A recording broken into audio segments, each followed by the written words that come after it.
Vi unas manos antiguas sujetando una caja de madera que respiraba. La luna llena le pegaba de lleno, pero la caja no proyectaba sombra. Al abrirla, un murmullo salió como si alguien saliera de la garganta del bosque. No se movieron los pájaros. El mundo contuvo el aliento. Vi entonces a figuras en el borde del claro, inmóviles, mirándonos con ojos como carbones apagados. No sabíamos si debíamos correr o esperar a que nos devoraran las voces. Y en ese instante entendí que la casa no estaba vacía. Estaba vigilando. Buenas noches, comunidad. Esto va para los que viajan solos por caminos olvidados, para los nietos que escucharon historias junto al fogón, para los que pasan la madrugada estudiando y creen que la calle está vacía. Dediquemos este episodio a los viajeros de bosque, a los curanderos de pueblo, a los que conocen un sendero y a quienes prefieren preguntar antes que entrar. La posibilidad es pequeña, pero siempre existe. Y cuando existe, basta con una sola noche para cambiarlo todo.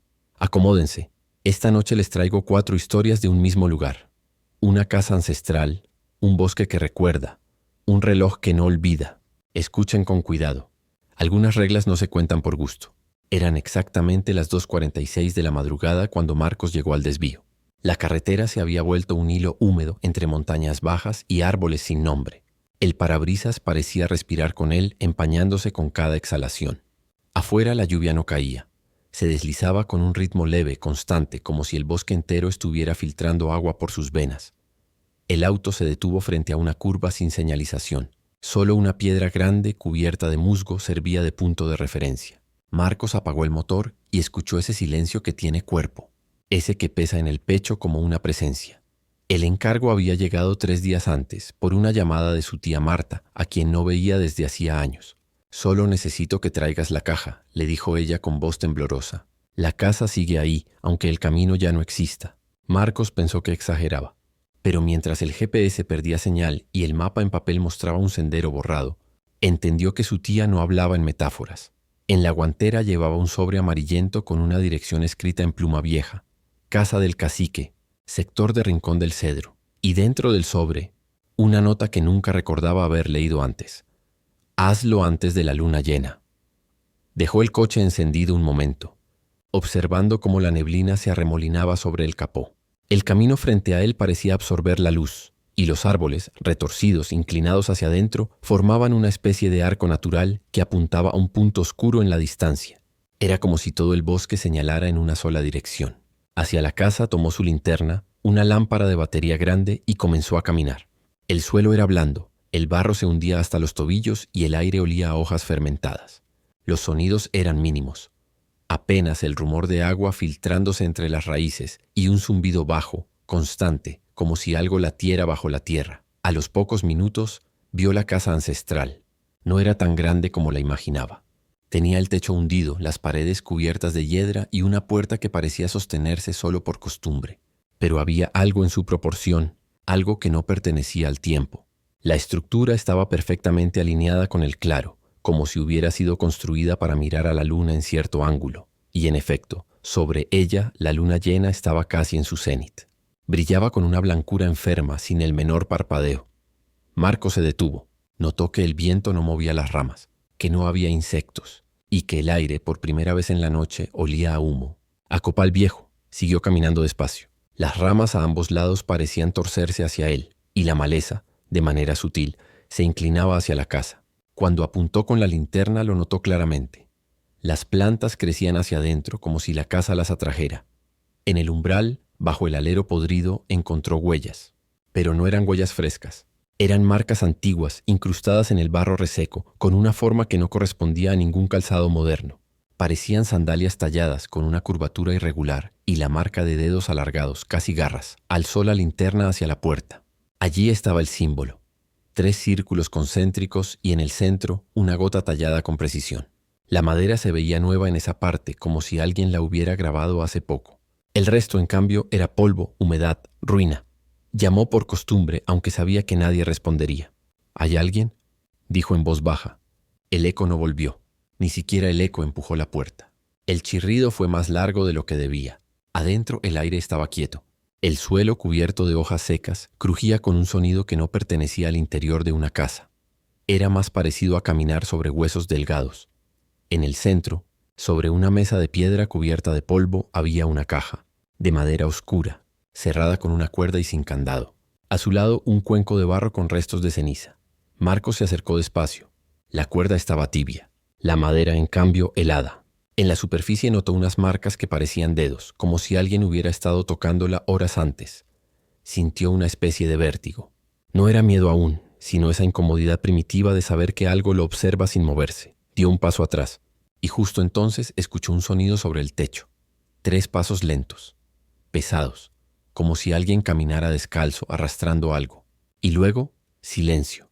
El corazón le golpeó las costillas. Apagó la linterna. Se quedó quieto esperando. Durante unos segundos creyó escuchar una respiración en la habitación contigua. No humana. Demasiado profunda, como si el aire se comprimiera para volver a salir por una garganta enorme. Cuando volvió a encender la linterna, algo había cambiado. La caja estaba abierta, y dentro ya no había nada. Retrocedió un paso. El cuenco con ceniza humeaba débilmente. El humo formaba una figura que ascendía hacia el techo, girando sobre sí misma hasta perderse en una grieta. Marcos salió de la casa corriendo, pero al llegar al umbral, el aire lo detuvo en seco. En el suelo, frente a la puerta, las huellas antiguas ahora eran nuevas, frescas, húmedas, y marcaban un patrón que no entendió hasta que dio un paso atrás. No se alejaban de la casa. Entraban. El bosque volvió a sonar de pronto. Grillos, ramas, viento, todo a la vez, como si el mundo hubiera reanudado un tiempo que había estado en pausa. Llegó al coche sin mirar atrás. Al encenderlo, el reloj del tablero marcaba las 13:00 exactas, aunque el trayecto solo le había tomado unos minutos. En el asiento trasero estaba la caja envuelta en arpillera, la misma, solo que ahora la cuerda estaba cortada. Y la nota dentro decía algo nuevo, escrito con la misma letra de su tía Marta. Gracias por devolverla. Marcos nunca contó todo lo que vio. Solo dijo que la casa tenía olor a tierra que respira, y que los árboles, al salir, parecían observarlo girar el motor. Semanas después, su tía Marta murió. En su funeral, un vecino comentó que esa casa había pertenecido a un cacique que nunca fue enterrado, y que los guardianes aún custodiaban su reliquia cada luna llena. Otros decían que el bosque se cierra cuando alguien ajeno intenta tocar lo que no le corresponde. Sea como sea, la caja desapareció. Y desde entonces, cuando la luna llena alcanza el centro del cielo, los pobladores aseguran ver luces moverse dentro de esa casa, como si alguien caminara con linterna, buscando algo que ya no existe. Quizás fue un alma, quizás una trampa. Lo único seguro es que Marcos no volvió a conducir de noche.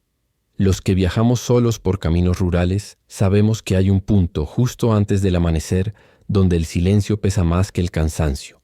Ese momento en que el motor suena más fuerte de lo normal, o en que el reflejo del parabrisas muestra algo detrás que no debería estar ahí. Muchos piensan que esas historias son coincidencias, trucos de la mente, pero otros, los que hemos sentido la mirada del monte en la espalda, sabemos que los lugares antiguos escuchan, y a veces responden. La siguiente historia también ocurre cerca de ese mismo bosque, pero en otro tiempo y con otra advertencia, porque a veces lo más terrorífico no es lo que aparece, sino quien te avisa antes de que suceda. Dicen que cuando uno entra al bosque viejo, el aire cambia. No es algo que se pueda medir ni explicar del todo, pero los que hemos caminado por ahí sabemos que se siente. Es como si el aire se espesara, como si los sonidos llegaran desde más lejos, como si el tiempo mismo se moviera más lento. Yo había ido a esa zona muchas veces, por trabajo, por curiosidad, por historias, pero esa vez no fui solo. Me acompañaba un guía, un hombre de edad avanzada que todos en el pueblo conocían como Don Sixto. Nadie sabía bien su edad. Algunos decían que ya había pasado los 80, otros que tenía más. Lo cierto es que aún caminaba con fuerza, y su mirada, aunque cansada, tenía algo que te inquietaba si la sostenías demasiado. Esa tarde, él había aceptado llevarme hasta el sendero que llevaba a lo que alguna vez fue la casa del cacique. Dijo que no llegaría hasta allá, que después de cierto punto no cruzaba más, pero que me mostraría el camino antiguo, aquel que según él todavía respira. Salimos al caer el sol porque decía que era la única hora en la que el bosque se mostraba sin engaños. Caminamos entre raíces gruesas y ramas bajas que parecían manos. Cada paso hundía el suelo húmedo y el aire olía a tierra y hojas podridas. Don Sixto apenas hablaba, y cuando lo hacía era con frases cortas, casi para sí mismo, hasta que en un punto del camino se detuvo frente a un tronco caído. Lo tocó con la palma, cerró los ojos unos segundos y dijo algo que no entendí. Luego me miró, muy serio, y pronunció las palabras que aún me persiguen. Si ves luces moverse allá adentro, no las sigas. ¿Luces?, pregunté riendo con nerviosismo. ¿Se refiere a fogatas o linternas? No, luces que respiran, luces que te miran aunque no tengan ojos. No supe qué responder. Él siguió caminando unos metros más y luego se detuvo de nuevo. En el suelo había una pequeña figura de piedra, medio cubierta por hojas. Parecía una especie de ídolo tallado, erosionado por los años. Tenía una forma extraña, como una cara sin ojos ni boca, solo un hueco central. Don Sixto se inclinó y la descubrió del todo. La miró un momento y dijo casi en un susurro: «Si llegas a verla más de una vez ya no hay regreso». Luego se levantó, me entregó una pequeña bolsa de tela y añadió: «Llévala contigo. Solo no la abras. Y si escuchas que alguien te llama por tu nombre allá adentro, no contestes, aunque sea la voz de tu madre». Y con eso se dio media vuelta y se marchó. Yo me quedé parado unos segundos mirando el sendero que se internaba en la espesura. Había una neblina delgada y el aire se había vuelto más frío. Guardé la bolsa en el bolsillo y seguí avanzando solo. No sé cuánto tiempo caminé. A ratos creí escuchar pasos detrás de mí, pero al voltear, nada. Solo el viento entre los árboles y el crujido del suelo húmedo, hasta que la vi. Entre las ramas, a unos 30 metros, había una luz. No era una linterna ni una fogata. Era una esfera tenue, flotando a la altura de un rostro humano. No parpadeaba, pero parecía moverse muy lentamente, como si respirara. Recordé las palabras del anciano y me quedé inmóvil. La luz avanzó unos metros más, y pude notar que había otra más atrás. 2, luego 3, todas iguales. Y entonces escuché mi nombre. No fue un grito, fue una voz suave, familiar, la voz de mi madre. «¿Me escuchas, hijo?» «Ven». Me quedé helado. Mi madre había muerto hacía años. Intenté retroceder, pero mis piernas no respondían. Las luces se movieron en círculos, casi curiosas. Una se acercó más, tanto que pude verla a detalle. Dentro del resplandor había algo como una cara sin rasgos definidos, pero que parecía observarme desde adentro. Corrí. No sé cómo, pero lo hice. No sentí el suelo ni el aire, solo el ruido de mi respiración y los latidos en los oídos. Cuando salí del bosque ya era de noche cerrada. Don Sixto estaba esperando, sentado en una piedra, con la mirada perdida. «Te vieron», dijo sin levantar la voz. «Pero no te siguieron». Me preguntó si había abierto la bolsa. Le dije que no. Entonces asintió, se la quitó de mi mano y la arrojó al fuego que tenía encendido a un lado. De dentro salió un silbido, como si algo se quemara vivo. Nunca más volví por ese camino. Pero hace poco, un muchacho del pueblo, curioso como yo lo fui, me contó que había ido al bosque con su celular para grabar sonidos nocturnos. En su grabación, justo antes de que la batería se agotara, se escucha claramente una voz que dice mi nombre. Dicen que los bosques guardan memoria, que cada paso, cada susurro y cada miedo que dejamos allí se queda atrapado entre las raíces. Y quizás por eso, cuando uno se aleja de ese lugar, algo sigue caminando con uno, invisible, callado, esperando otra noche para hacerse sentir. Y es que algunos aseguran que el peligro no siempre se ve venir. A veces solo se siente, en el silencio, en la respiración que no es tuya, en los segundos antes de mirar atrás. La siguiente historia ocurrió en un sitio parecido, aunque esta vez el bosque no fue el único que escuchó. Hay lugares en los que el silencio no es ausencia de sonido, sino una presencia que te observa. Así describió el sitio mi primo Darío, la última vez que hablamos de lo que le pasó en aquella carretera que bordea el bosque viejo. Era conductor de una empresa de transporte local y solía hacer rutas nocturnas entre pueblos. Le gustaba manejar de noche. Decía que el camino se sentía más suyo, sin autos ni distracciones. Pero esa noche fue diferente. Era poco más de la 1 de la mañana y llovía con esa insistencia lenta que parece no tener principio ni fin. El parabrisas se llenaba de gotas que la luz de los faros descomponía en 1000 reflejos. La carretera era una cinta negra sin fin, bordeada por árboles altos que, con la neblina, parecían moverse lentamente. Darío llevaba una carga de materiales y había decidido detenerse en un punto conocido como la Curva del Espino, un tramo en el que la señal de radio se perdía y nadie se detenía si no era necesario. Pero él conocía el lugar, o al menos eso creía. Aparcó al lado del camino, apagó el motor y bajó para revisar una de las correas del camión. No escuchaba más que la lluvia cayendo y el sonido distante de algún insecto. Pero mientras trabajaba notó algo que lo puso en alerta. No había grillos, ni ranas, ni viento. Solo su respiración. Miró hacia el bosque. Nada. pero entonces escuchó pasos. No eran los suyos, eran pasos suaves, como si alguien descalzo caminara entre el lodo, acercándose desde el costado. «¿Hola?», dijo intentando sonar tranquilo. Nadie respondió, pero los pasos se detuvieron. Dio unos pasos hacia adelante, con la linterna en alto iluminando los troncos. Nada, ni una sombra. Sin embargo, el aire olía distinto, como a tierra removida, a hojas húmedas recién cortadas. Cuando volvió a girarse para subir al camión, vio algo que lo paralizó. En el parabrisas empañado, claramente dibujadas con un dedo, había 3 marcas. 3 líneas verticales, como si alguien las hubiera hecho desde adentro del vehículo. Subió de golpe con el corazón latiéndole en el cuello. Revisó el interior. Estaba vacío. Encendió el motor, encendió las luces y arrancó sin mirar atrás. Condujo así, con los nervios a flor de piel, durante varios kilómetros, hasta que la carretera pareció estrecharse y de pronto, en medio de la niebla, vio a una mujer.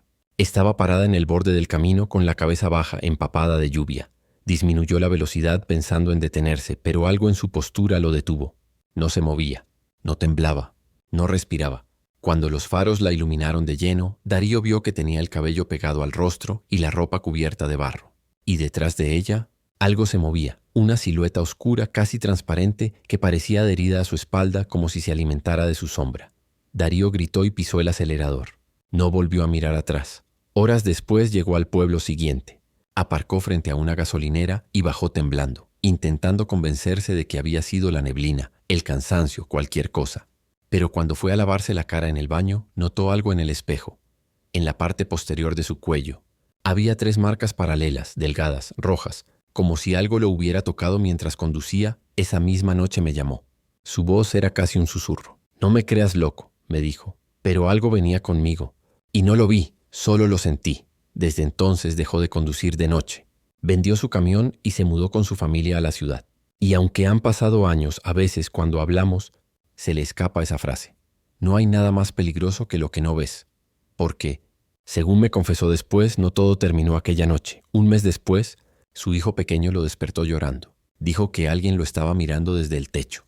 Y cuando Darío subió al cuarto, encontró en el vidrio empañado de la ventana 3 marcas. Las mismas. Hay historias que nos dejan pensando no solo por lo que ocurre, sino por lo que podría seguir ocurriendo. Y uno no puede evitar preguntarse si acaso esas marcas, esas presencias que nos tocan y desaparecen, no son advertencias. A veces creemos que lo invisible no puede hacernos daño, que mientras no lo veamos no está ahí. Pero hay quienes saben que el silencio, el vacío, también puede tener forma. Y que hay miradas que nos siguen, incluso cuando juramos estar solos. Gracias a todos los que siguen escuchando, incluso a esta hora, cuando la noche pesa más. A los que viajan de madrugada, a los que manejan por carreteras solas o atraviesan caminos cubiertos de niebla. Recuerden, si sienten que alguien los acompaña, aunque no puedan verlo, no intenten comprobarlo, porque en este tipo de historias, mirar atrás nunca ha sido buena idea. Durante mucho tiempo creí que lo del bosque, las luces y las voces eran simples leyendas, hasta que una llamada, una noche de invierno, me obligó a regresar. Era la voz de Lucía, mi prima. No hablábamos desde hacía años, pero su tono aquella noche no admitía dudas. «Tienes que venir. Encontré algo en la casa vieja, la casa vieja». Así le decían ahora los del pueblo a lo que alguna vez fue la vivienda del cacique y su familia, perdida entre la maleza y los árboles torcidos. Lucía había estado ayudando en un proyecto de rescate histórico. Los arqueólogos querían documentar restos indígenas antes de que la selva terminara de tragárselo todo. Llegué al día siguiente, poco antes del anochecer. El aire olía a humedad y piedra. Ella me esperaba en la entrada del sendero, con la ropa manchada de barro y los ojos cansados. «Hay algo ahí dentro», me dijo sin rodeos. «No sé explicarlo, solo escúchalo». Avanzamos entre raíces y ramas rotas hasta llegar a la estructura. Paredes de piedra cubiertas de musgo, el techo casi caído. Había marcas talladas en las rocas, símbolos que parecían ojos sin pupila dispuestos en espiral. Lucía me llevó a una habitación interior. En el suelo había un círculo de piedras y en el centro un recipiente de barro cubierto con una tela vieja. «Lo encontramos ayer», me dijo, «pero uno de los trabajadores desapareció esta mañana». No tuve tiempo de responder. La luz bajó, el aire se detuvo. La selva entera pareció contener la respiración. Lucía apartó la tela. Dentro del recipiente había una figura pequeña, tallada en madera, muy parecida a la que don Sixto me había mostrado años atrás. Un rostro sin boca, sin ojos, solo un hueco central. Y alrededor, en la base, un grabado que apenas alcanzaba a leerse. Lo que cuida también reclama. En ese momento un ruido nos hizo voltear. Un golpe seco desde afuera, luego otro. Parecía que alguien caminaba alrededor de la casa. Salimos a mirar. La noche había caído por completo. La luna llena estaba alta, blanca, inmóvil. Los árboles parecían moverse al ritmo de algo invisible. Fue entonces cuando Lucía me tomó del brazo, temblando. «Hay una regla», dijo recordando lo que los viejos del pueblo solían repetir. «De 3 a 4 no se abre a nadie». No entendía a qué se refería hasta que lo escuchamos. 3 golpes en la puerta. Lentos, profundos. Miré el reloj. Eran las 3 en punto. Pensé que sería alguno de los trabajadores, pero Lucía me detuvo. «No abras». Su voz era apenas un hilo. «Si es alguien vivo, esperará. Si no, entrará igual». Nos quedamos inmóviles. Los golpes se repitieron, cada vez más cerca, como si las paredes se comprimieran. Y luego un susurro. Una voz desde el otro lado de la puerta pronunciando mi nombre. Era la misma voz que había escuchado en el bosque años atrás. La de mi madre. No sé qué fuerza me hizo avanzar. Tal vez la costumbre de no creer, de querer entender. Puse la mano sobre el picaporte. El metal estaba helado. Y justo antes de girarlo, sentí que alguien me jalaba hacia atrás. «Lucía». «No abras», gritó. «No durante la hora del guardián». La puerta se abrió sola. El aire entró con un silbido agudo, acompañado de un olor a madera podrida y sangre seca. Y en el umbral no había nadie, solo una sombra. Una forma más oscura que la noche misma, con la silueta humana pero sin rostro. El hueco donde debía estar la cara era idéntico al de las figuras talladas. Lucía retrocedió rezando entre dientes. Yo no pude moverme. La sombra se inclinó ligeramente, como si olfateara. Luego extendió una mano larga, delgada, que se deshacía en humo. En ese momento las piedras del círculo comenzaron a vibrar. El recipiente de barro cayó y se rompió, y de su interior surgió un brillo rojizo.